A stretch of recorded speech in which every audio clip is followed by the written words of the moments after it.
Unlocking Marital Bliss.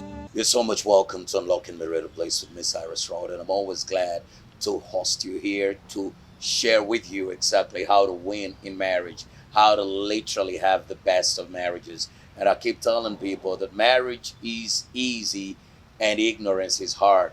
Over here, we always pursue and we stretch out to make sure we give you the knowledge that you need in order to operate. Tonight, thank you for tuning in because we're going to be talking about something very, very important. Have you been hurt in your marriage, in your relationship? Are you keeping some wounds with you? Are you resentful? What is going on? How is your marriage going on when it comes to hurt, when it comes to pain? What do you do when it comes to hurt, when it comes to pain? What do you do? How do you handle that? That's what we want to talk about this very afternoon. It's going to be about how to handle the pain, how to handle the pain when it has happened. How do you go forward? When you're hurt by somebody you love, you're hurt by somebody you love. What do you do? How do you go forward? That's what we're going to be dealing with. Probably somebody will come up with forgive and all this. Yeah, we'll build around that. And I will surely not disappoint you because I have a very good guest with me tonight. And without further ado, I would like to introduce my guest, a buddy of mine, Pastor David Mijumbi. You're so much welcome to Unlocking Marital Bliss. Thank you so much for the invitation and for the opportunity to be here. It is always a pleasure Yes. and an honor to always be here on this great, great, great program. I am so glad that you accept an invitation every time we call on you. No looking back, you're always there. Tonight, how's your beautiful wife? My beautiful wife is doing great. That's good. Yeah, she's doing great. By the morning that I left, she was, yep, Amen. yep. Thank you. You said how long have y'all been married? We've been married for 10 years. 10 years. Yeah. I always say this, it's not about the longevity, Thank it's you. about the bliss in the marriage. I So love that. 10 The years bliss of bliss. The bliss in the marriage. That's what makes a difference. Many times I've heard people, if somebody's celebrating 30 years, 20 years, and people say, what's the secret? Maybe you really have the authority to speak because you're celebrating 50 years. But I tell them simply because you celebrate 40 or 50 years, it doesn't give you the authority to really speak about a good marriage. Yeah. No, because some marriages, most of the guys have already resigned. You resigned yourself, you're just raising kids. It's not bliss. You're just raising kids and you're just hanging in there because you got nowhere else to go. That marriage should not be like that at all whatsoever. It's got to be bliss all the way through. Bliss. Tonight, we want to talk about the pain in marriage and how to handle pain in marriage The pain in marriage. and how to handle it. You know, handling pain Mhm. in marriage. In marriage. When I talk about handling pain in marriage, that means that we're talking about two people that love each other. Mhm. And as these two people love each other, it's so possible that people may not even agree right now, but listen as we teach. Mhm. It's so possible that when you love one another, when you choose to love somebody, you have made a decision Mhm. to be hurt. When you choose to love somebody, Yep. you have automatically made a decision to embrace hurt. Absolutely. To be hurt. What do you mean? This is what I mean. When God said, I love you, Mhm. you get it? When you love somebody, you make yourself vulnerable to them. Mhm. You get the picture? I get your picture. You make yourself vulnerable. Now, when you're vulnerable, you're open to them. Mhm. Okay? I'm hiding nothing to you. So you desire the best. You don't have any hidden agenda. So you're open to them. Now, when you are open to them, they may do something Mhm. consciously or unconsciously Mhm. that may end up hurting you. You never expected them to answer you back in that manner. You never expected them to do this and the other. And they do something that you never expected, and it causes pain. Mhm. You get me? I get you. It causes pain. Pain. Pain comes in Mm. because somebody did what you did not expect them. Mhm. Because now that you are open, you expect them to also be open and then seek what is good for you. And as much as they seek what is good for, as much as you seek what is good for them. Mhm. Now, when you do something like that, because you've opened up, you will be hurt, because this is the reality of love. Some people don't realize it, but this is the reality of love. You cannot, when you love, you're going to be taken advantage of. When you love, you're gonna be taken advantage of. And that's the heart. You're going to be taken advantage of. Because when you start to love, it's not a guarantee that the person you love is mature. Mhm. Mhm. You get it? I get you. They're not necessarily mature. Mhm. So you may say, I love you, and then you do this, and then you commit yourself, and then somebody comes in and does things that are not proper. Mhm. Okay? For example, they tell you a lie. And that is hurtful. That is hurtful. And why do they tell you a lie? Somebody will tell you a lie because they want you to like them. They don't want to show the reality of themselves. Thank you. They want you to like them. Mhm. They don't want to, because they think if I open up, you may reject me. Mhm. But you came with an open heart to embrace this person. Mhm. But now when they open up, then you may reject them. Them. You get me? I get you. So now that is where the pain begins from. The heart. That when you choose to love, I'm telling you, for example, I may not know what love is. It's not a guarantee that when I choose to love you, you know love. Mhm. Mhm.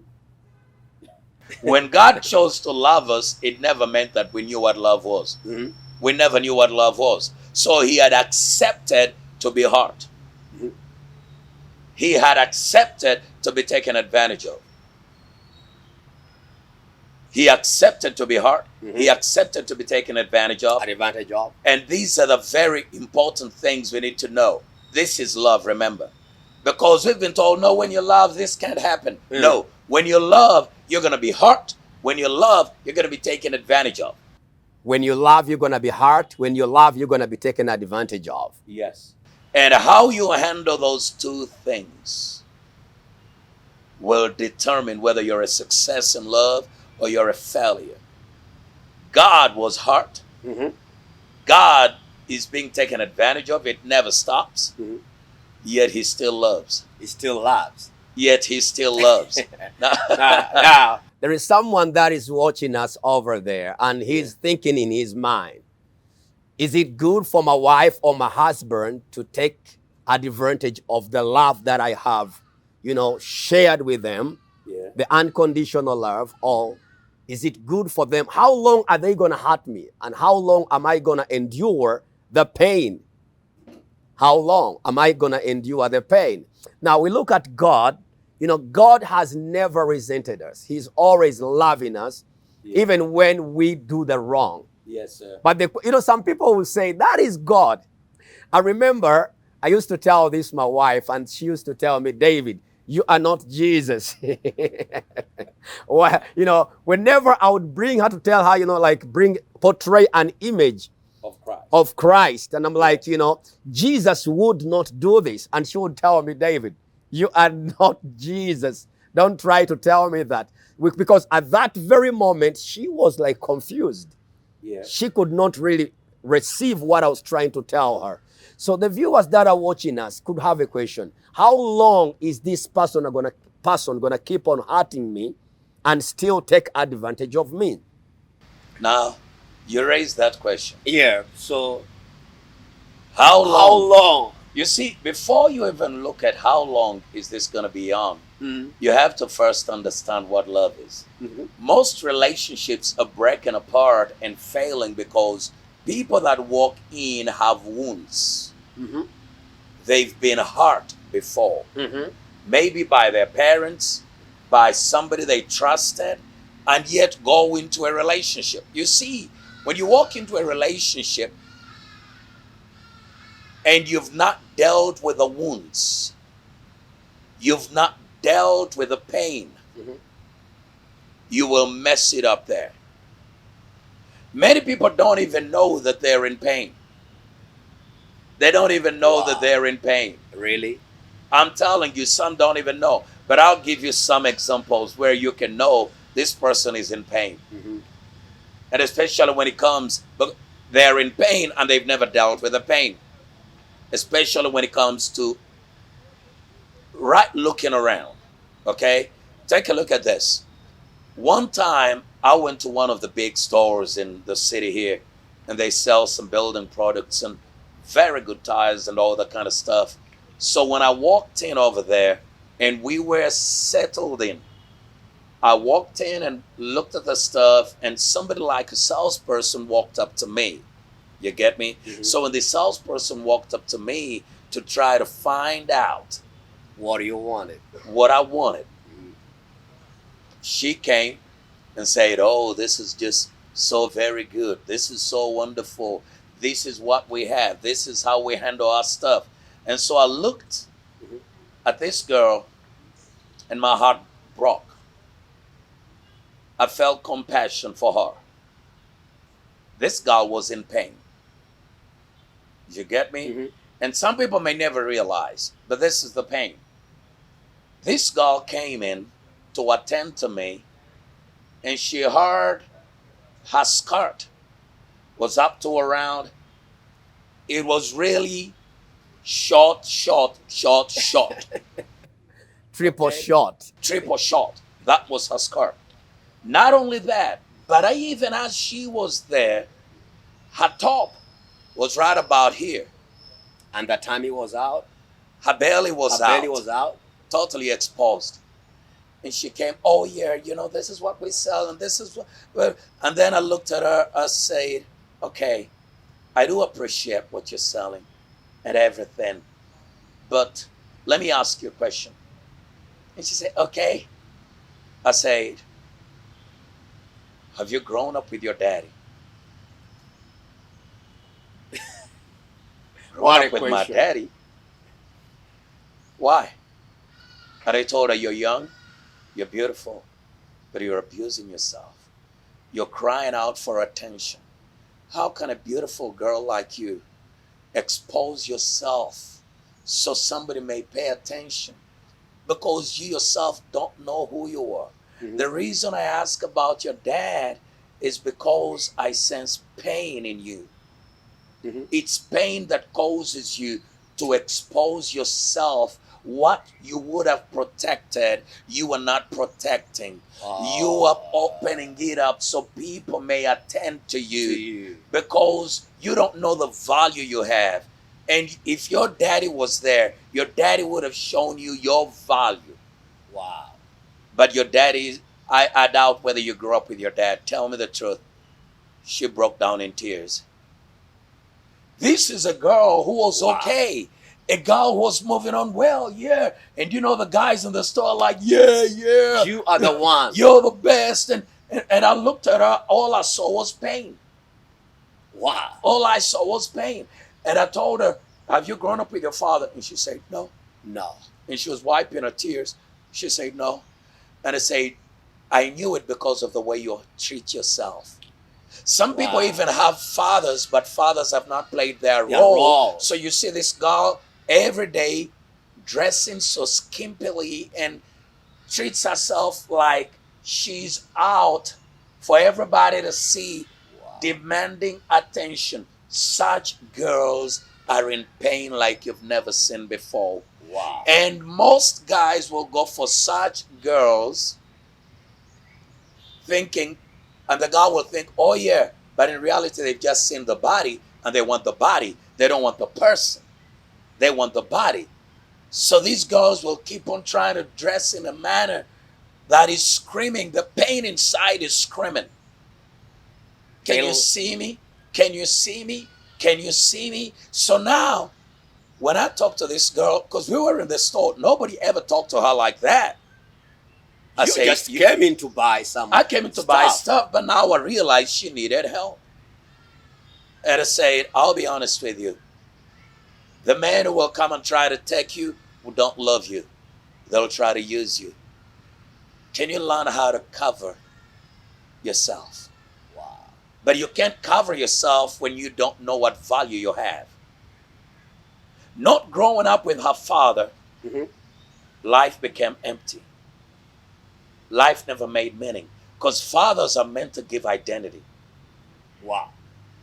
You get it? You need to dig deep on that. Fathers are meant to give identity. To all those that believed in him, he gave the power to become sons. Sons. Oh, wow. So you know you where you belong. In other words, if you don't grow up well with your father grooming you up, Thank you. you lack identity. You lack identity, and then you never know who you are. Who you are. So you do things for the public. You want to be accepted because you're dealing with pain that you're trying to, like to cover up, but deep inside of you, you have wounds that you've not nursed. Thank you. So people that are watching us need to know this, that some of their actions are portraying pain, hidden pain. That's exactly the truth. Actually, people who have pain have low self-esteem. That's it. They think of themselves unworthily. And in most cases, no matter how much they strip, no matter how much they open up, that will there'll never be validation enough. You see, I see it in Uganda here. Many girls are just stripping almost naked, and the guys are like, yeah. All of that is pain. Pain. When you see a man yelling, ooh, I like that, and a girl comes and dances seductively, and guys are like, ooh, all of that is pain. They're trying to look for a place where they can feel comforted, but it is temporal. Appreciated, acknowledged, because I come in and I got a butt and I can go around and spread it all over, and then men will say, not men, painful men that are dealing with pain, not dealing with pain, but are in pain. Will say, wow. But men that have overcome pain will look at you and have compassion. And have compassion over you. And will say, no, that's not the way to go. That's not the way to go. Now, before you come in, because I was laying a foundation to show you where we are. So when such a person tries to get into a relationship, they don't love themselves, but they want somebody to love them. They already don't love themselves. They already don't love themselves, but want somebody to love them. How hard? That is totally impossible. Everything will collapse. They don't love themselves because they treat their bodies like trash. They treat themselves as nothing, and they try to survive by anger. They express anger. They're out to fight, out to do all this, and it really doesn't work. So now, in order to deal with pain, they must first find love. In the inner self. Within themselves.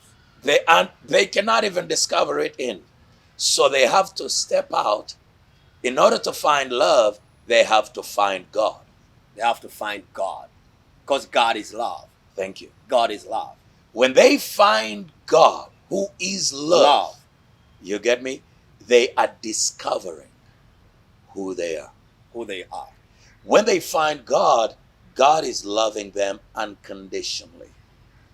Now, Pastor Cyrus Rod, I was trying to bring out something here because people can be asking themselves questions that, you guys are talking about bliss in marriage, but at the same time, you're talking about pain. Yeah. How can pain be in the same place with bliss? Yeah. How can you merge the two? How can it be really that, if you speak about you guys are having bliss in marriage, but you're saying you have to embrace the pain at the same time, and then someone, taking advantage of, Pastor David, take a look at this. Why is this pain ongoing?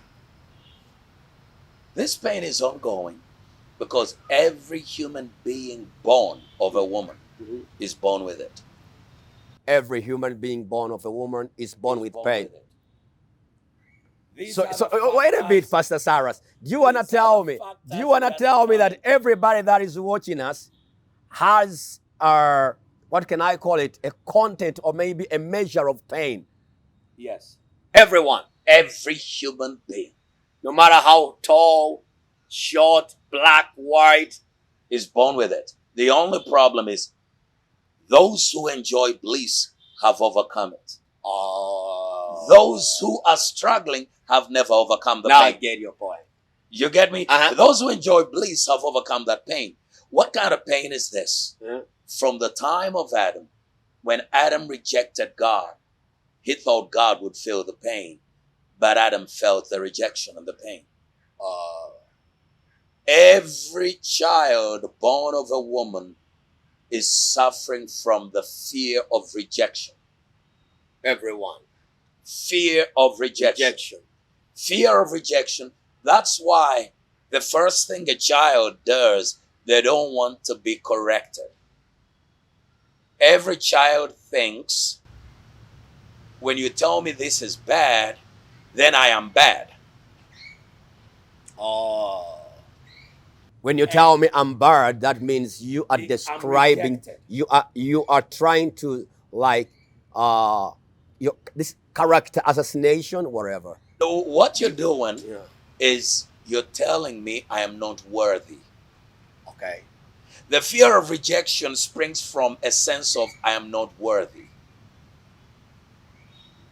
Because I'm not worthy, I fear to be rejected. Be rejected. So you cover up. So I cover up. Because I'm not worthy, I fear to be what? Rejected. Rejected. So what am I going to do? What am I going to do when I fear to be rejected?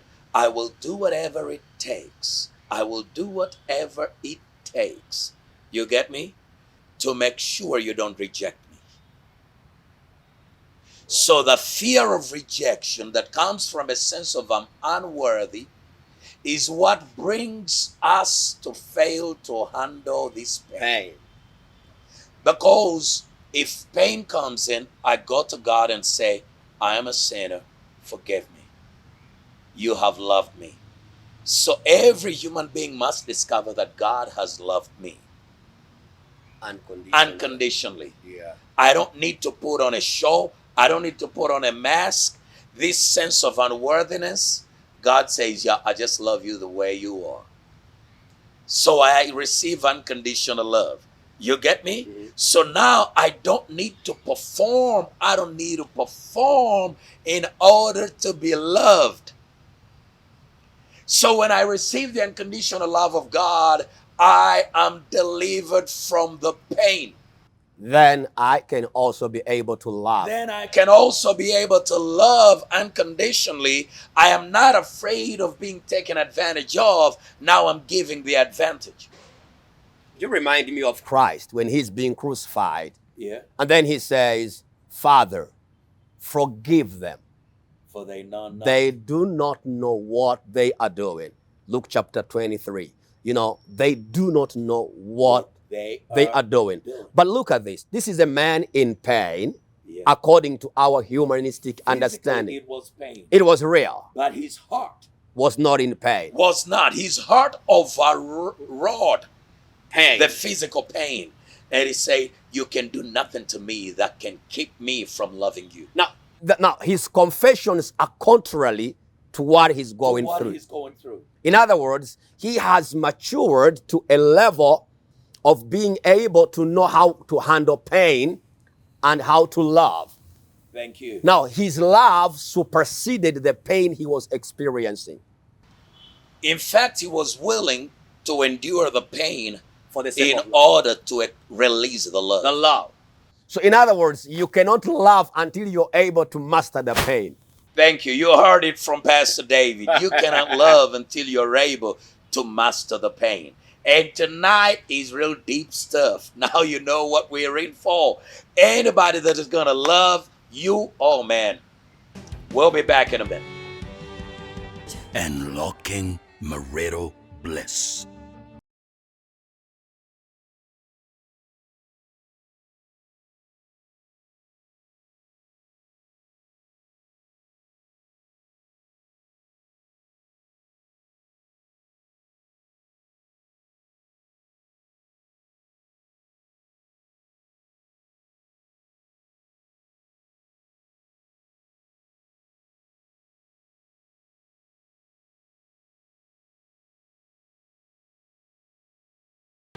Unlocking marital bliss. We'll be back. It's such a pleasure once again. Before we took a break, we were still, Pastor David had just declared it. It is very clear. If you don't know how to master pain, you cannot enjoy bliss. Because you cannot release love. You don't understand love. So that's why many of you, when it comes to pain, you don't know how to handle it and you don't know how to deal with it. You walk away. And then you've had people who say, I quit love because love hurts. Because you see, it's not that love hurts, but you go through it. This natural man is selfish, doesn't want to love. You get me?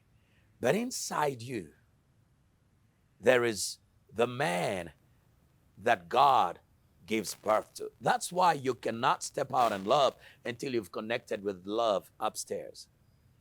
But like I said, every man born of a woman, man, woman, anybody born of a woman, because all are born of women. Though some people today think they can be born of men. No, but everyone born of a woman, this is what we get to. Everyone born of a woman. You have such unworthiness. You're born with a sense of unworthiness. And this sense of unworthiness is what causes you to go out and fear rejection. Because you feel you are unworthy. You feel you are unworthy. Mm-hmm. So you fear rejection. You get the picture? I get your picture. Because you sense you're unworthy. Now, you don't want people to reject you. You already sense I'm unworthy. So you begin doing things to be liked, to be accepted. Now, from there, you're able to move to do things to be accepted. That means you begin earning love. You begin earning love because you have done certain things. Yes. But anybody who tries to earn love is already feeling unworthy, and they've not overcome the pain of unworthiness. Yes, the pain of unworthiness that produces the fear of rejection. So because I cannot overcome the pain of unworthiness, what do? I cover up my unworthiness and I begin doing things so that you may like me. You may want me. I keep on buying the love. Exactly. And as long as I'm buying love, it's not love. Because love can never be bought. That's why most of the guys step out and what do? Oh, they see a beautiful girl. They say, hey, I need money. If I can get money, I can buy love. And then you've had fools saying that as long as a man has money, then he's okay. No. Only fools can think like that. Because take a look at Jeff Bezos, Elon Musk, Bill Gates. They all have money, but they fail in love. And then it only takes a fool to begin looking for money in order to love. Actually, that is trying to control. They want to use money to control the other person. Why do I want to control you? Because I fear to be rejected. So money becomes the only way to pull you. Money becomes the only way to control you. Yeah. So now you will never meet me, but you can meet my money. So in other words, they're like, it's like the reins of a donkey. It's like, a horse. Like, so money is like the rein that I'm controlling you. Controlling you. But that one can break anytime. It's temporal. It's temporal. It's temporal. It's not real. You see, love is not established. You can have all the money in the world and still. Can you imagine walking out of the world without ever experiencing love? And so many people are watching us and they don't, actually, most people don't even know what love is. They don't know what love is. They don't even know. They don't even know what love is. Most people think that love is about receiving. Okay, most partners that are watching us, they measure love by how much they receive. I've had many ladies say, and yet love is measured by how much you pour out. Thank you. Because how much you pour if out. you are not taught how to pour out, you cannot be taught how to receive. Thank you. Because most people come in a relationship, they're like, what are you bringing on the table? What are you laying down that I may also show you my love? In other words, I will pour out depending on how much you pour out. Now that is not love. That is not love. Everybody has been told. And that's why they're struggling. That's why there's no bliss. That ain't love. I mean, I've had men say, what are you bringing on the table? I need a woman who has ABC. No, you don't even have love. And you talk about needing a woman who has ABC. What are you going to give her? You got nothing. And then a woman comes up, I need a man who has a house, who's got a car, who's got money. To do what? Oh, I have love for you. No, you got nothing. The real thing begins with how much you're willing to give. For example, if a king marries a pauper. A king marrying a pauper. Yeah. You know what happens? Once I'm a king and I marry a pauper, everything I have, I'm not asking the pauper to bring anything. I am the king. You are the king. I'm asking the pauper to give me an opportunity to demonstrate to them what it means to be loved. And that is what Jesus did. That is what he demands of every man to do. You don't begin asking, how much are you bringing? How much are you? No, I'm the king. You see, Pastor David, there is this reality people need to know about pain in handling it. God delivered me from that when I met him and connected to him, and not only just getting born again, but being able to know him. Mm-hmm. You get it? So I started acting on whatever the word of God says. And as I acted on it, I was free, receiving this unconditional love. I learned that now I'm loved unconditionally, so I can give love. Because I had received, like you said, you got to receive in order to give. Now I had received love from up. Now I was willing to give it unconditionally because I received it unconditionally. You get the picture. Now that I received it unconditionally, I can give it what? Unconditionally. So what happens? I prayed to God. I said, give me a woman that has been hurt. What? That has been any problem they've gone through that has seen pain. Was that your prayer? That was my prayer. Are you real? You know, because wait a bit. You said, give me a woman that's been hurt. That has been hurt. Yes. Who has been like dumped, rejected, done everything, and downtrodden. In other words, one who is in pain. And that's the one I want. Uh-huh. Amazingly, God didn't give me exactly that one. I said, someone who's been raped, who's been abused sexually, whatever. Give me that one. You know why I asked in that manner? I want to know. Man, I had experienced such unconditional love. I was loaded with love.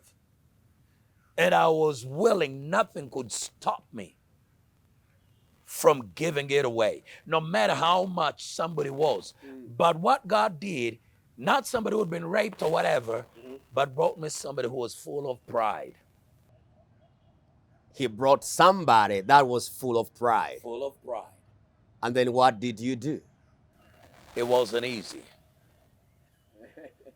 Somebody full of pride. I thought I was... And this is what happens. You're dealing with somebody full of pride. We're talking like this. You're in a restaurant and you're talking, and then she's just looking at you. She's rolling her eyes and then. Up and down. And you say, do you have something to say? She checks her wristwatch and looks the other way. Whoa, whoa, What? whoa, whoa. And you don't fume at that very moment. How do you handle such a scenario? What helped me is I had been loved unconditionally. Did you get to know the pride in this lady after marriage or before marriage when you just called This in? is before marriage. And you didn't give up on her? No. Now, some people that are watching us are like, I gave the advantage. I told her, you cannot do anything that can stop me from loving you. You know, you've reminded me. You've reminded me. I remember when I was courting Letitia, my wife. Yes. One day, I was with her in an evening, you know, somewhere. And then she got mad at me, real mad. Mm-hmm. And then she spoke very, let me say, blasphemous words over me. Yeah. And she attacked me, real attack. And I was just like paralyzed, like, what is going on? Should I go ahead and marry this girl? And I was like, I'm a pastor. She doesn't see who I am. And she doesn't know who I am. I've not yet made a decision to give in myself into this marriage. And then she attacks me. I looked at her, and guess what? What I did? I took her by the shoulders like this. I don't know what happened on me on that very day. Yeah. I took her by the shoulders like this, and I told her, this is not my Letitia. Whatever you've spoken, every hurtful word, you're useless, you're what? This is not Letitia. My Letitia cannot speak this to me. And guess what? She broke down and began to cry. I know. Now that's what they call loving a woman. Loving a woman. You were not moved by all this. No. You heard everything, the love of God in you that is unconditional. Yeah. That you were not trying to earn love. Love was unconditional.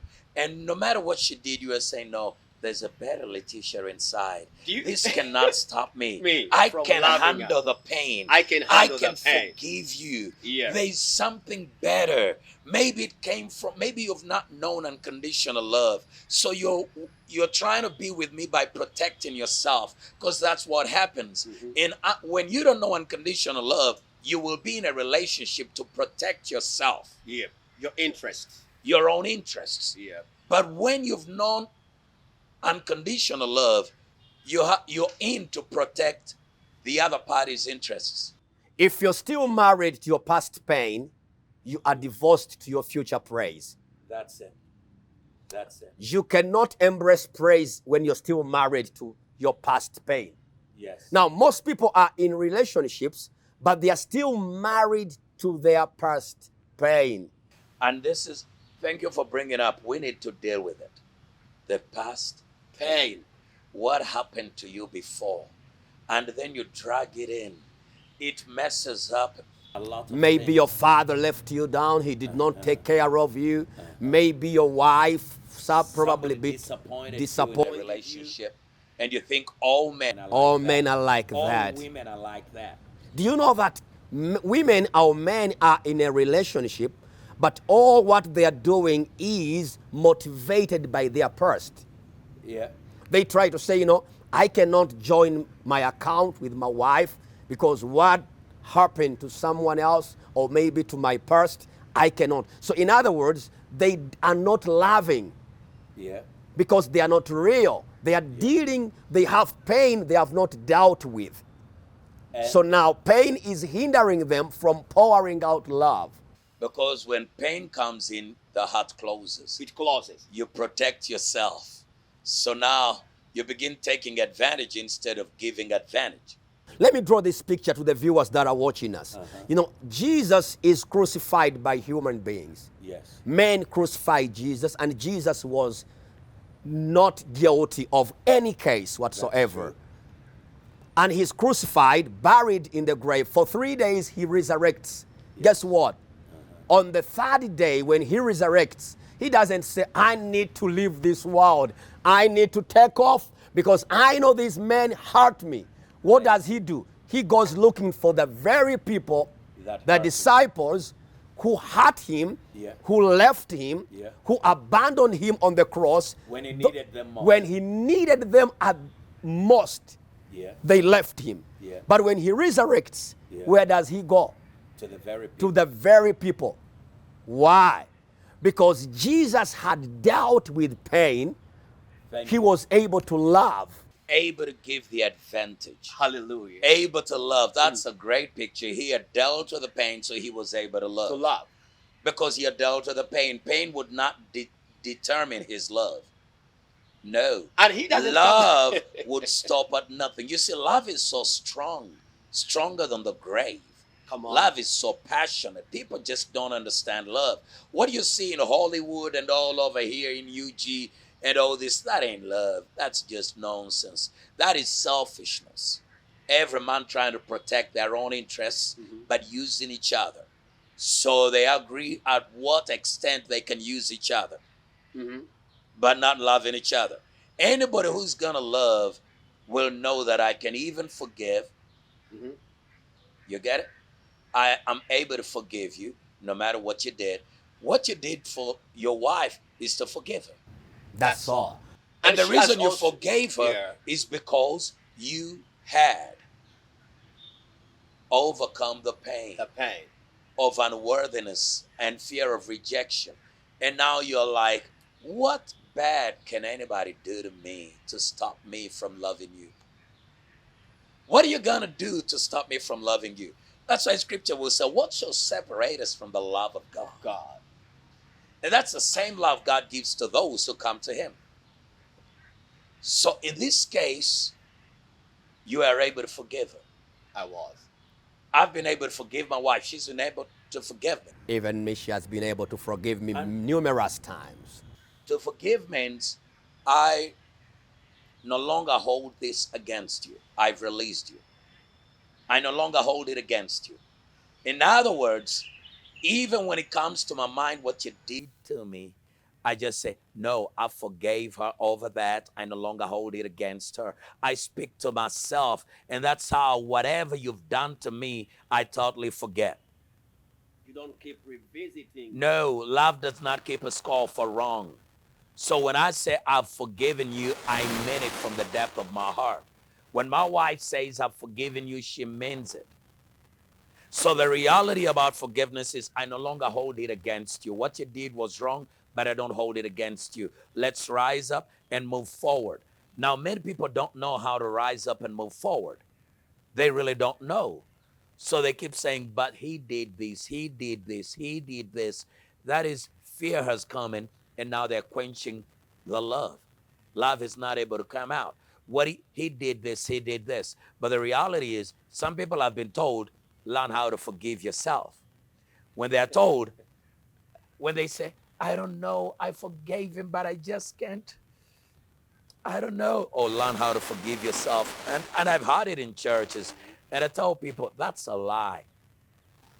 There's nothing like forgive yourself. You see, if you could forgive yourself, then Jesus would never have come.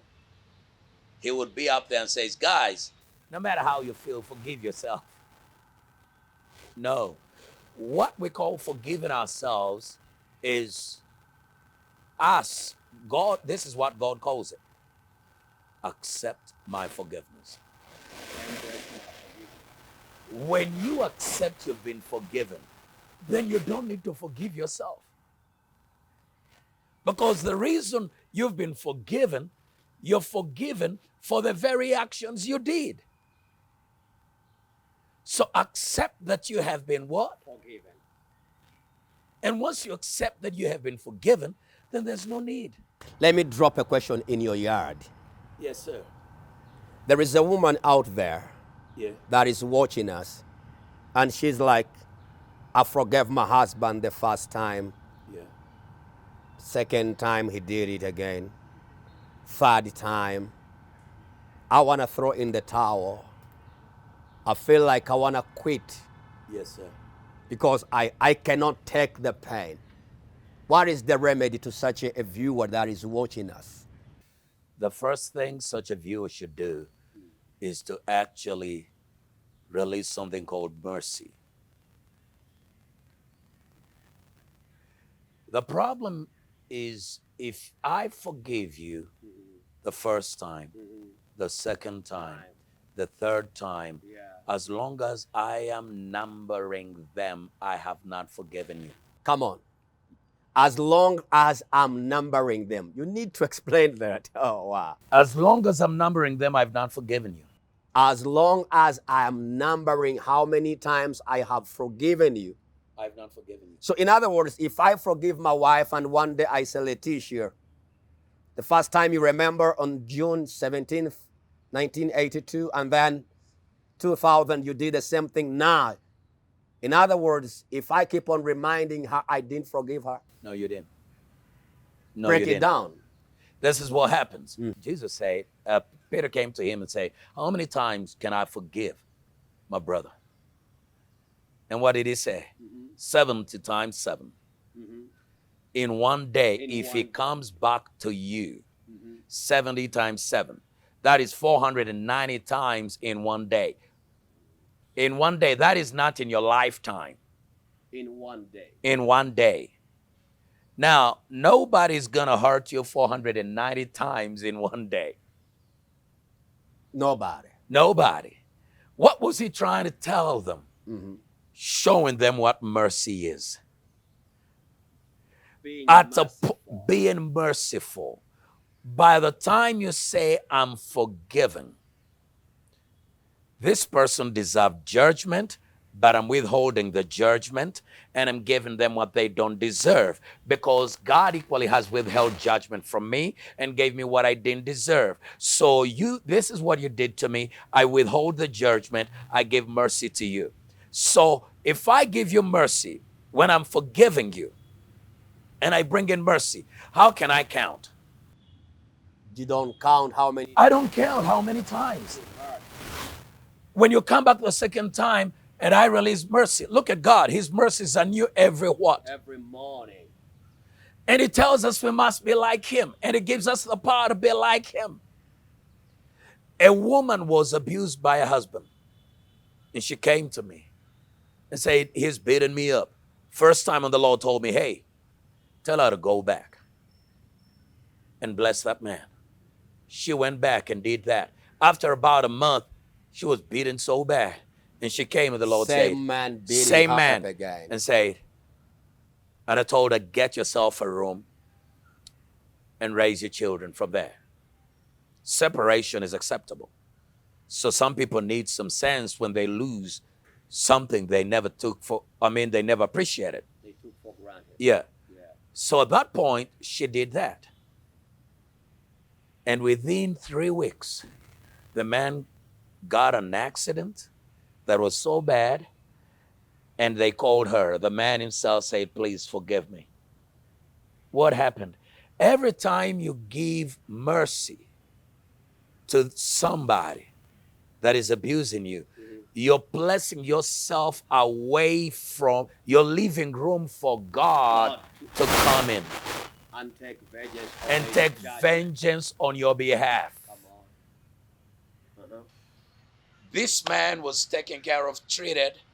He had abused this woman for years. Treated, and at this point, the guy died. What? When the guy died, this woman started prospering. When the guy died. The woman started prospering. This is a real story, real life event. And she said, I can never go back to marriage. I'm raising my babies. Look the way God is blessing me. I am moving on and all this. What happens is some people can mistreat you for so long, but never take the place of God of exercising vengeance. Leave it to God. When he does it, he does it. You remind me Acts chapter 7. Yeah. Stephen is being hurt and stoned by the people. The Jews were stoning Stephen. Yes. And the Bible says, while they were stoning him, he says, Father, God, forgive them. Remember, he's in pain. Yes.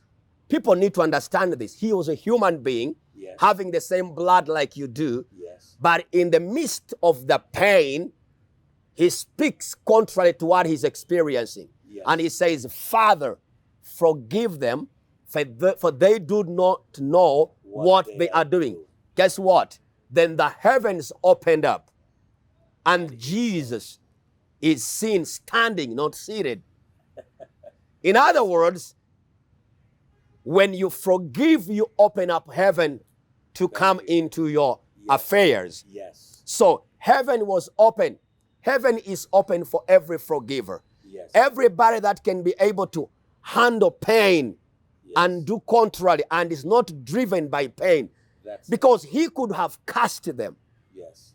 but he chose to bless them Bless them. in the midst of the pain. Yes. Even if you choose to bless your husband, regardless of what he has done, if you choose to bless your wife, regardless of what she has done, it doesn't matter how painful it is. You are giving an open invitation to heaven. To come into your affair. Now, heaven knows how it's going to handle Yes. the situation. Like the way you said, if the man is going to have the accident, it is all to God. telling you. Now, someone may say, oh, so That's when too I much. leave it to God, so he's going to strike my husband? No, it's nah. not. It's not like that. We are trying to show you that God has a way he handles situations Yes, better than us. better than us. And that is so true. Man, I get to this point that I feel like, oh, our time is running out. But all I can say, Pastor David, we've talked about pain in marriage. And we've built up from its roots. And now we're getting here where you're able not only, you see, the reason you're able to forgive is because you received unconditional love. And now you can give the advantage. You can even, or forgiving is giving an advantage. So you're doing all this. So the unconditional love came in. And the way you've presented it, people need to forgive and walk under an open heaven.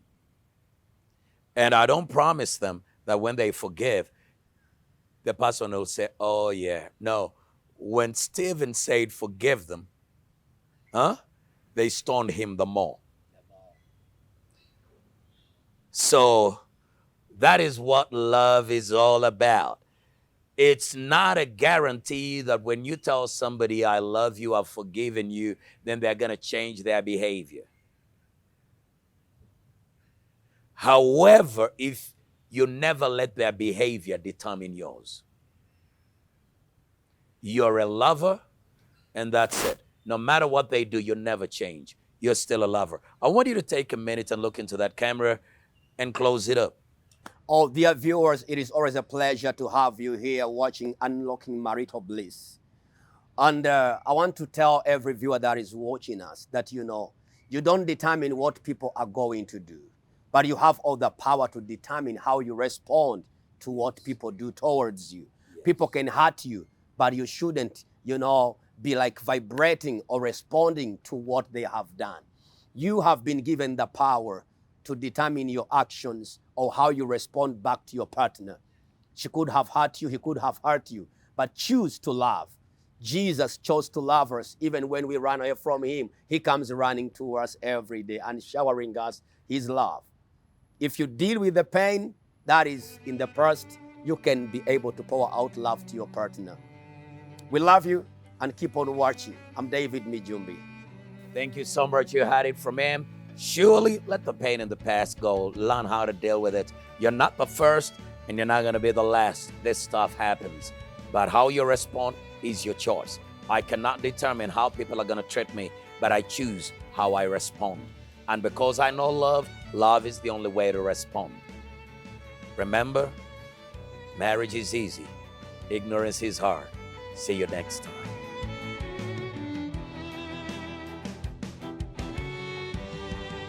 Unlocking Marital Bliss.